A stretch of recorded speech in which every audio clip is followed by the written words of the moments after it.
tend to agree with you. I think as we get older, we are a little more cautious. Yeah. I guess I'm not going to put myself at risk. I think there's two things there that you've both said. And one is that we don't have children hanging off us anymore. So we don't have to be in a rush to get anywhere and entertain them. And we can do what we want when we want. Miss the cultural stuff because they don't want to see it. Yeah, exactly. Now we can kind of go, okay, well, I actually really want to see those museums and those churches and whatever it is that they didn't like. And also, I'm with you, Joe. Those long flights in economy, oh my God, I wake up with a bad back and a sore knee. And I look like I've gone and done like 10 rounds with Mike Tyson by the time I get off the plane. I look awful. I feel like I'd rather go away once every 2 or 3 years and do it properly. Go away every year and do economy. I'm at that stage of my life, and my husband's a bit the same. And, you know, I mean, budget is a huge thing in travel. And when you talk about fast travel and slow travel and young people and old people, like when we were younger, we had no money, but that didn't stop us. We got the cheapest flight. We stayed in the cheapest hostels. We took all the risks, you know, and we... My thing is we've done that, right? We've done our many years of economy travel, 20 hours, right, in the old days to Europe. Yeah. You know, just about non-stop. We did that. Welcome to the Truly Expat Travel Podcast. I'm your host, Paula, and this is Season 2. On Season 1, I talked to expats about their favourite holiday destination. On Season 2, I'll be doing things very differently. I'll be chatting to expats about where they currently live, why they chose that destination, all those secret hidden gems that only locals know, you know, like favourite restaurants, best neighbourhoods, things that tourists don't. Welcome back to the Truly Expat Travel Podcast. My name's Paula. I'm your host. And today I have two of my friends, but you will have recognized their voices if you're listening or their faces if you're watching, because both of them have been on previous episodes. Deborah spoke about Bruges at Christmas time, and Joe spoke about Morocco, who I tell you what, my hat's out to her because of her, I just went to Morocco and I've got a girls' trip planned. So yeah, I'm excited to chat to these two women. They both were expats in Singapore when I was there. I can say that now because I've officially left Singapore. And today we're doing something a little bit different. We aren't talking about destination. What we're doing is we're going to talk to you. It's a panel about a recent topic. Let's kind of get started and let's get stuck into it. Firstly, so as you're both empty nesters, so we're all at a different stage. We're all at the same stage, I should say, of our lives. Our children have moved out. So I guess our travel style's a little bit different for those who are in their 20s, 30s, 40s or whatever. And so let's talk about slow travel for empty nesters. The big industry stories right now are slow travel and travel while you can. Both assume everyone has the same freedom. So how differently are you actually traveling right now, and what advice would you give each other life stage gap? So who would like to go first? Deborah? I'm in a situation because of my children got stuck here during COVID, so I'm only just now able to set them up properly as adults back home. So a lot of my travel has been back there to sort a lot of stuff out for them. I've only just started the last 12 months getting back into my style of travel, which is doing what I want to do or traveling with my husband. But I have been traveling more solo than I used to do, which is awesome. I do love that because that's something you couldn't do at a previous life stage. And to me, that's what I call slow travel, because I get to go where I want to go, see what I want to see, and I have no real time constraints to come back in a hurry. Not that I stay for a long time anyway. Yeah. What about you, Joe? I think the way we're going to travel in the future is probably going to be a bit different. Firstly, because we're in Australia, so it's a lot further away to go to places, especially at the moment with the business class travel, the way how expensive it is. And to be honest, at the age I'm at with my knees, etc., I don't love doing economy travel anymore. Like I will do it if I have to, but you know, and I have done it a lot in my life. Yeah. But I'm not that keen to do it now as a 60 plus kind of woman. And so I think a lot of our travel is actually going to be more local now, which we have always said that we would do as we got older. Like, so we've done very little in Australia.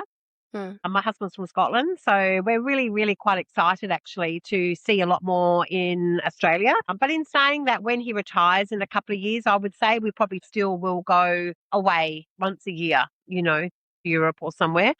But we actually had a big conversation the other day about what sort of travel we want to do, my husband and I, and how things are changing. Okay. And actually the thing that we had in common, which I don't know if it's with other people, but sort of the most important thing that we want to do is be safe when we travel. And I think when you're younger, you're way more prepared to take risks. You're way more prepared to not be that bothered if you feel unsafe, like as in like if you're going to get mugged or something like that. But my husband and I are just not interested in that now. So like our last trip to France, we didn't go to Marseille or Paris or any of those places. We stuck to small country towns, villages where we felt completely safe, really enjoyed it. And so my probably love of going to big, scary cities. I think I did that when I was younger, and I feel like that's kind of, I've been there and done that. I want to go somewhere in Asia or somewhere where I feel safe. Yeah, I tend to agree with you. I think as we get older, we are a little more cautious. Yeah. I guess I'm not going to put myself at risk. I think there's two things there that you both said, and one is that we don't have children hanging off us anymore, so we don't have to be in a rush to get anywhere and entertain them, and we can do what we want when we want. Miss the cultural stuff because they don't want to see it. Yeah, exactly. Now we can kind of go, okay, well, I actually really want to see those museums and those churches and whatever it is that they didn't like. And also, I'm with you, Joe. Those long flights in economy, oh my God, I honestly, I wake up with a bad back and a sore knee. And I look like I've gone and done like 10 rounds with Mike Tyson by the time I get off the plane. I look awful. I feel like I'd rather go away once every 2 or 3 years and do business do it properly. than go away every year and do economy. I'm at that stage of my life, and my husband's a bit the same. And, budget is a huge thing in travel. And when you talk about fast travel and slow travel and young people and old people, like when we were younger, we had no money, but that didn't stop us. We got the cheapest flight. We stayed in the cheapest hostels. We took all the risks, and we... My thing is we've done that, right? We've done our many, many years of economy travel, 20 hours, right, in the old days to Europe. Yeah. Just about nonstop. We did that. Now that 100%. we have more disposable income, why can't we travel more comfortably? Yeah. Without the guilt. And I do it every now and again. I think that's preferable to me than going away like every 3 months or something. Like, and particularly when my husband retires, I think we'll probably just do one like big sort of 1 or 2 month trip, go over somewhere and just stay somewhere for a month or two. I think that's what we're thinking of doing, which is very different to what we did in the past when you only had 4 weeks holiday a year. So you were trying to squeeze in like quick holidays over long weekends and stuff like that. Like, I'm very happy now just to go to a little bed and breakfast with an open fire and a glass of wine and my dog by my feet, for those weeks. Yeah. I don't need to be on a sun lounger somewhere like that's just or in a church somewhere or something like that. I just don't need to do that at the moment in my, where I'm at. Yeah. I do think, like, I guess I'm a little bit different just because this is my life. This is what I do. And I still have those days where I still really love to go out and do 1,000 things, but still just in one place. Do you know what I mean? Like, I'm okay to go, not so much bungee jumping, but I'm okay to go off and do something really wild and crazy, but I need 3 days to recover. Yeah. I can't just get on a plane the next morning and jump off and, and I can't go to bed at midnight anymore and get up at 5 o'clock to go and catch an early morning flight. It's just, it's not in my makeup, and I'm grumpy and I'm awful. I don't get my sleep. Yeah. I think that's the thing. Like, as you get older, the slow travel is you do want to just go to one place. Like, I remember a couple of years ago, actually before COVID, we had 2 weeks with my kids in Europe. And I actually said, like, obviously young adults, and I said to them, well, we've got 2 options. I'll plan it. I said, we've got 2 weeks. So we can either go to, say, 2 countries, and just do them really well, or we can do a whistle stop tour and just see everything. Yeah. And they both immediately came back with, we want whistle stop, we want to see everything. It was like a 1-2 night, like get up, go up at 7, like see 3 things in a day. Like, it was that, but we still say it was one of the best trips, but I wouldn't choose to do that now. I would choose to just go to one city, spend 4 or 5 days there. That's the way I want to travel now, which is very different, I think, to how both I was when I was younger and my kids are. Like, to see everything and like get up and spend 12, 15 hours walking around and, then move on to the next place. Yeah, because I do also think that we've seen a lot already. So we really want to deep dive into a destination rather than ticking off, I've done 55 countries this, now it's more like, okay, yeah, sure, I've been to Barcelona 5 times, but I want to see it again because I haven't seen this part, I haven't seen that part. It's just But I'm different. with Joe. I get the big city thing. Most of us have been to the big cities. I'm not fussed on returning again and again and again to Paris. Paris might be amazing. Doesn't mean I want to go back again. And I probably will, but I would like to stay somewhere out of the city. I'd like to see small. I love places like the countryside in France and the countryside in Germany because they're just some amazing old towns in the middle of nowhere. Constantly worried that, someone's going to pickpocket you or try and scam you on a taxi ride. You don't have to queue up to get a coffee, Exactly. Just all the stress that comes, which is exciting when you're in your 20s and 30s, that's part of travel, but when you're sort of slowing down a bit, you just don't want to have to think, am I being ripped off today? How many ways? Like, I think that's a bit negative, but I mean, we just had the most beautiful trip in country France and would go back again tomorrow and never felt unsafe. Whereas, the last couple of times we've been to New York or Rome or Paris or somewhere, like, I don't know, I've just felt like every time I'm on a train or something, I'm like grabbing onto my bag and, it's just not a way to feel. So, but you don't want to sort of just be negative in your travel, but that's kind of just, I think when you go on holiday, you want to be relaxed, so. Absolutely. And I'm at the stage now, I want to see more. I want to see stuff I haven't seen before. I don't want to keep returning to a country or a city just because I like it. I want to see more while I can. Yeah. And I also don't want to just tick off, okay, I've seen the Eiffel Tower. I've seen, I actually want to go and say, okay, did you know I found this beautiful little cafe and blah, blah, blah. And, that's the way I like to travel, I love that. Yep. Yeah. And I always get these for people watching that my family call me a meerkat because I'm literally like at a coffee shop going, and I like fashion and like, just people watching. And so I could be very happy just sitting in a cafe for a couple of hours just doing that. Like that would be like really, really fun for me, like rather than sitting on a beach. I don't know. Just, that's not really grabbing. I have to say my husband and I have a new style of travel I've noticed the last couple of years. When we go somewhere, we look for the oldest pub, the oldest cafe, the oldest, just to be able to sit amongst that history now and relax, and enjoy a drink or a coffee and take in, where you are, how amazing it is, rather than, oh, look, I'm here because everyone said I've got to go here. I just because that is the one thing I'm in two minds about, right? Is because I love the fact that I can go on social media and see this cute little thing that's, oh my God, it looks beautiful. But the problem I have is that, okay, I've gone on social media, so has 55,000 other people and seen this cafe now. And that's, I'm in two minds because in my job, I do this myself, but I find something and I want to share it with all my community, but then I'm like, oh, it's kind of spoils it because then there's a line down the road, Have you heard what's happening in Gerringong? I was just going to say, it's a beautiful beach called 7 Mile Beach in Gerringong. And there's a street that goes down and I've been there years ago. And now it's become a social media haven and there are thousands of people there every day.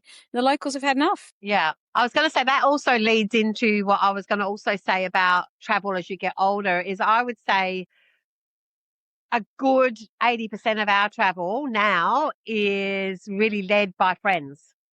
So go see friends, like if a friend suddenly moves to like Copenhagen, for example, which happened a couple of years ago, that's led my desire to go to Copenhagen because my friend lives there and I want to go and spend some time with those friends. And you also know that by living there, they know like all the cafes, the area. That's right. They know what to see. They know where to go for the best, whatever food is in that area. And I would say, like, I've got 2 trips just planned this year, one to Adelaide and one to Sydney. Nothing very exciting, except both of those trips are led by people.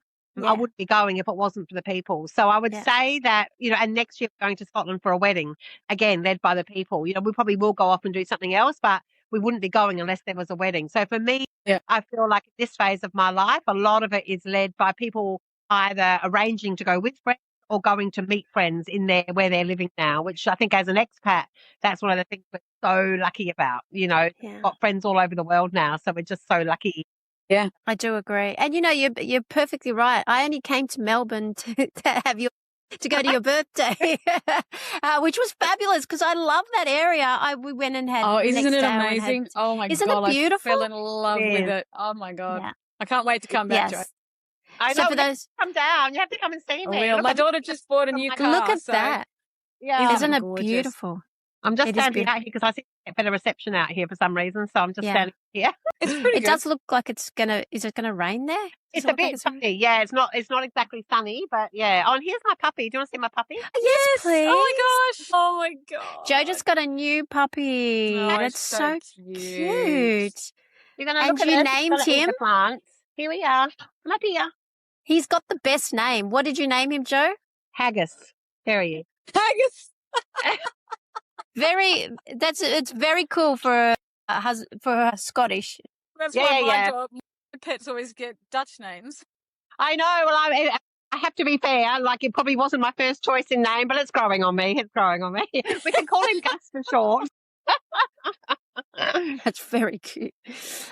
Okay, on to the second question. So travel while you can, is that framing doing us a disservice? Example, younger travelers are being told to slow down. Older travelers get travel while you can urgency. What's going on there and which script is serving us better? You go, Deborah. I have to think about that one.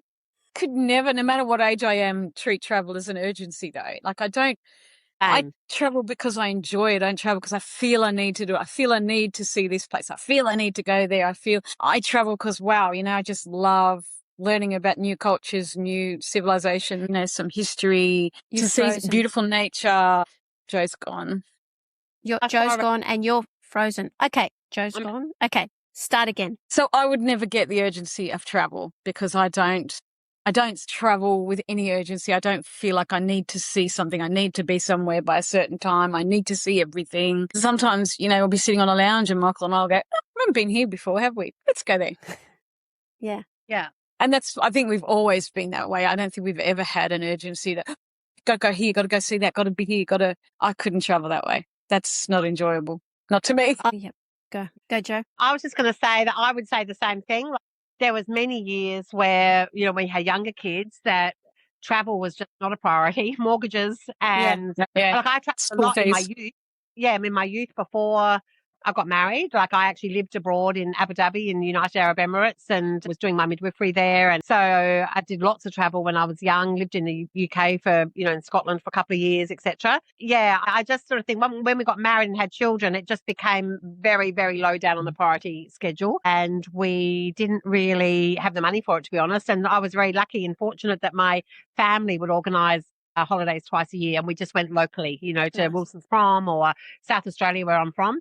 And that was the same for maybe 10, 15 years. We'd go on an occasional trip to Scotland to see my husband's family, but that was about it. And it really wasn't until we became expats, probably about 10 years ago, that we did a lot more travel through Asia and Europe, etc. So I did do the backpacking when I was in my early 20s. Yes.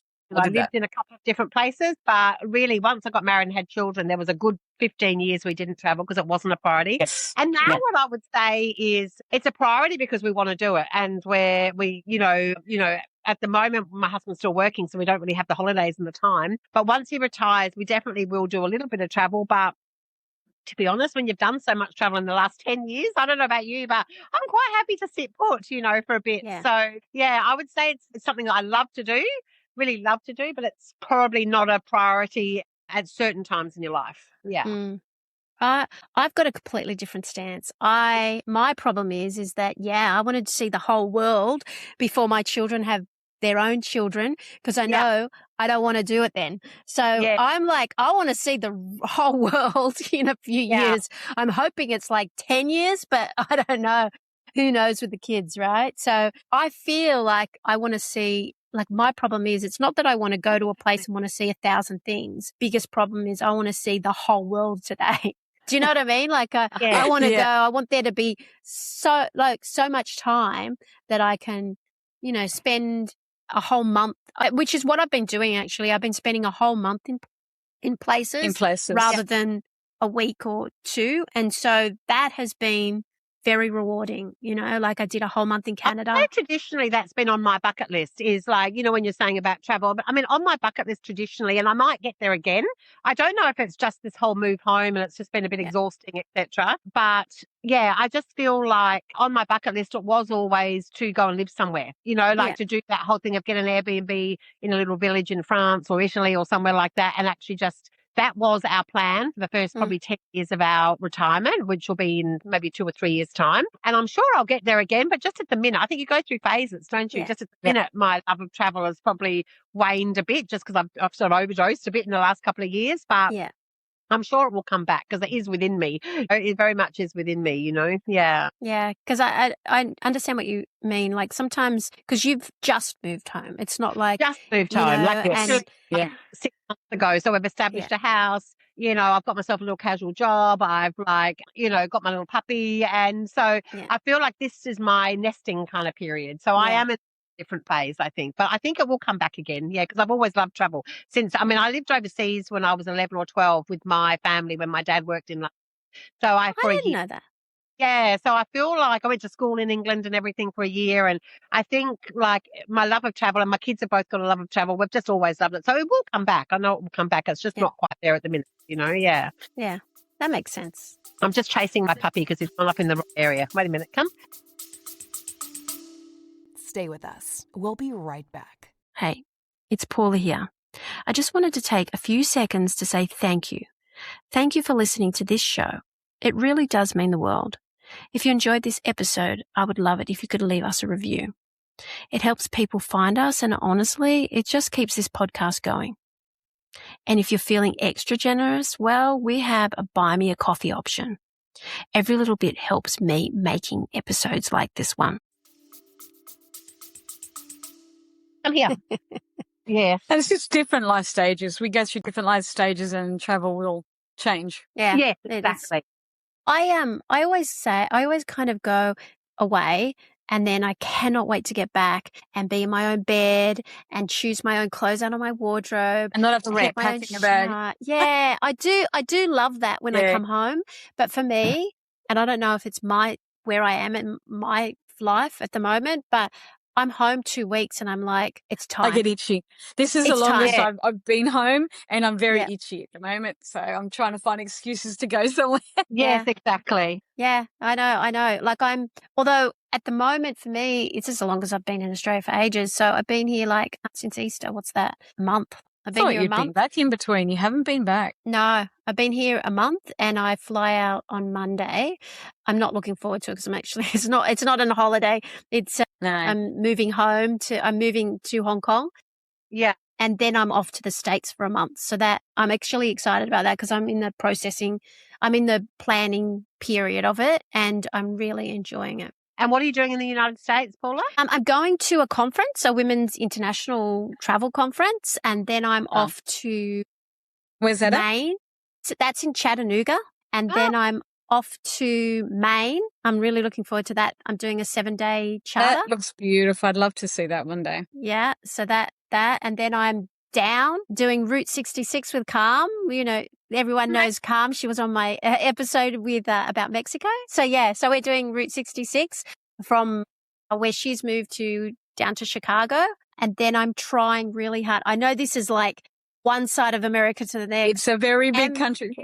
Yeah. And I'm supposed to be going to Jersey to visit some friends, but I'm not sure if I can, because this Maine one wasn't going to be there, but it's just slipped in. I'm not sure if I'm going to make it. But yeah, I'm doing that. I'm really excited. I haven't been to the US since before COVID. So exciting. Oh, that's amazing. So the last question I have for you is 9 in 10 Americans now say they prefer quiet destinations over the big name hotspots, which we discussed before. Is there a famous place you'd tell women our age to skip, and where would you send them instead? Women our Well, I think what we've discussed is like big cities. I think maybe it was just stick to that. Like there's unless you really need to go to Paris to see the Eiffel Tower, or the Louvre to see something or whatever, but maybe you go on a guided tour for 3 days. I suppose that's the other thing I could talk about a bit is in my youth, I never did guided tours, never. No.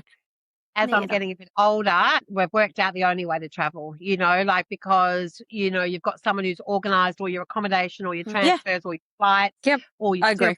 and basically you could probably go to Paris for 2 days on a tour or something and feel quite safe and enjoy it. But then why not get into the countryside and just enjoy like sitting in a little piazza or, they've still got beautiful museums in the smaller towns in those European countries. Yeah. I suppose the other thing, I'm talking a bit about Europe just because that's where we're sort of going a lot more recently. Asia itself, there's nowhere really in Asia I'd say not to go. I mean, I think Vietnam is a great place to go for anybody. I know a lot of friends who've gone to Vietnam recently. It's cheap, it's safe, it's easy to get around. The food is amazing. Yeah, most people would love going to Vietnam.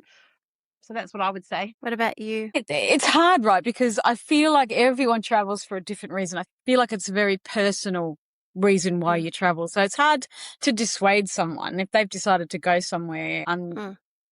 I would offer advice if I had been there, like Joe says, if you can stay maybe outside the city of Paris and go stay, somewhere down south or up north in the Champagne region or, go onto the coast in Brittany and then go into Paris for a day trip. But other than that, I'd find it hard to dissuade anyone from travel. Is very personal and you should choose and do what you want to do. Which is why we're enjoying this stage of life, right? Because we can do what we want to do now. Yeah. Like there's an example, I suppose, with Morocco is that a lot of people wouldn't go to Morocco because they feel it's unsafe. And that's why I went on a tour and I felt completely safe on the tour I was in and the guides were amazing. And that's like with Paula, if you do it with a tour, it is perfectly safe. But as a single woman going to her own, I probably wouldn't advise that. But I did it.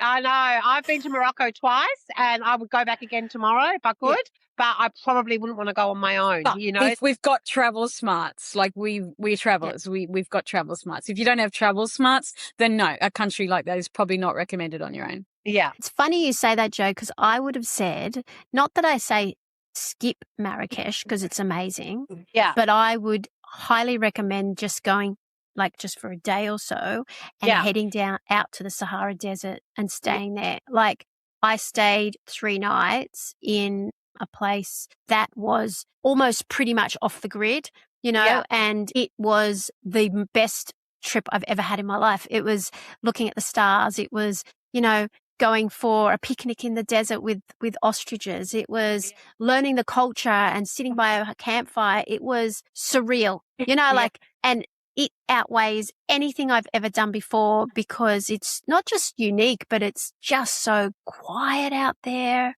Yeah. I would say the same. Look, I love Marrakesh because as we all know, I love shopping. So Marrakesh is shopping and I did love that, but I would 100% agree. Go to the smaller places, go a bit out the way, go and stay in. We stayed in an amazing, like little boutique hotel. And this guy used to be a chef in like New York and he's opened up this hotel and it's all like farm to table type thing. He's got, so you can walk amongst all his vegetables in the garden and you're literally in this little village where there's like mountains and river beds and, you can like walk around. Yeah, it was fantastic, like very magical. Yeah, it's a great place to go. It is at any age. I think it's just absolutely magical. And I cannot wait to get back there because I'm going again in September with a group of women. So it's going to be very different, but it's equally, I think it's going to be amazing. Be amazing. Do you have anything else you'd like to add before we jump off? No, not really. I think we're all good. Yeah. Yep. No, just enjoy where you go. Yeah, enjoy it. Because as Joe mentioned before, especially at the moment, it's horrifically expensive at the moment to travel. So, never take it for granted. Yeah. Yes, exactly. I think COVID taught us that. Yeah, and immerse yourself. Like I can be in a place for a couple of hours and still feel like I've seen the place if I see the place. Yeah. Just immerse yourself where you can. I like that. Immerse yourself where you can. So thank you so much for coming on. I really, really, really, really appreciate it. I know you're both very busy. So until next time, safe travels and I'll see you later. Bye. Thank you. Thank you for joining me on the Truly Expat Travel podcast. If you liked this episode and you found it valuable, then why don't you go ahead and like and subscribe so that you don't miss an episode moving forward. I've got some amazing guests and some fantastic destinations coming up. But if this is the episode and this is the destination that you really want to go to, then I suggest you head over to trulyexpattravel.com, where you'll find travel guides and deep dive into this sort of destination. If that's not what you want and you can't find an episode that is a destination you want to travel to, then head over and follow me on Facebook, Instagram, and TikTok, because I'm pretty sure you'll find something there. In the meantime, safe travels, and I'll see you next week.